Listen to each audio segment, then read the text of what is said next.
Boche Gold and Diamonds. Buy now, pay later. Desamangalam പള്ളം കൊറ്റമ്പത്തൂർ മണ്ണിടിച്ചിലുണ്ടായ പ്രദേശത്ത് revenue ഉദ്യോഗസ്ഥർ പരിശോധന നടത്തി.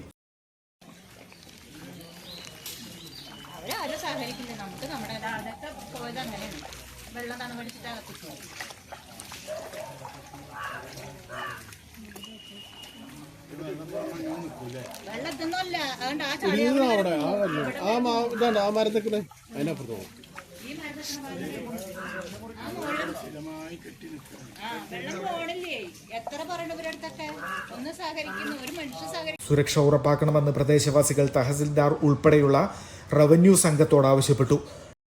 വന്നോട്ടെ, പൊക്കൂടെ വെള്ളം അതൊരു ഗ്യാപ്പ് അവര് തന്നൂടെ. അവര് ഇവിടെ 5 വീടുണ്ട്, അവിടെ 4 വീടുണ്ട്. ഏറ്റവും കൂടുതൽ സ്ഥലം അവരിന്റെ. അവർ അളന്നു കഴിഞ്ഞാൽ ഇതുകൂടെ റോഡിന്റെ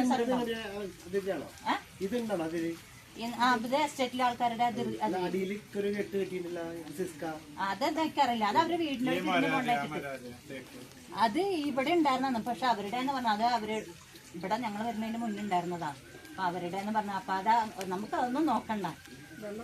വെള്ളം ഒഴുകി പോകാൻ വേണ്ടിയുള്ളൂ. നമുക്ക് അപകടം വിളിച്ചു വരുത്താതെ അത്രേ ഉള്ളൂ. നമ്മൾ അവിടെ നിങ്ങൾ ഞാൻ എവിടേക്കാ ഓടണം. അപ്പൊ പറഞ്ഞ് മാറി നിൽക്കുക. ഞങ്ങൾ എവിടേക്കാ പോണ്? കുറെ വാടകയ്ക്ക് പോയിട്ട് കഷ്ടപ്പെട്ട് ജീവിച്ച ആളൊന്ന് മരണപ്പെട്ടപ്പോ എത്ര രൂപകൾ കടന്ന് കുട്ടികളെ പഠിപ്പിക്കാനൊക്കെ ഞാൻ എവിടെ പോയിട്ട് ഇനി വാടകയ്ക്ക് ഓടുന്നു? എനിക്ക് പറ്റില്ല. മരിക്കാൻ ഞാൻ പെട്ടെന്ന് മരിക്കാം.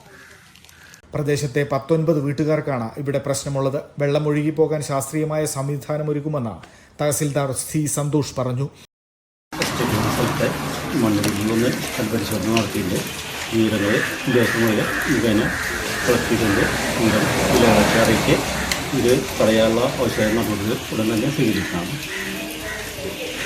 ദേശമംഗലം പഞ്ചായത്ത് പ്രസിഡന്റ് സന്ധ്യ, സ്ഥിരം സമിതി അധ്യക്ഷൻ PS ലക്ഷ്മണൻ തുടങ്ങിയവരും റവന്യൂ സംഘത്തോടൊപ്പം എത്തിയിരുന്നു.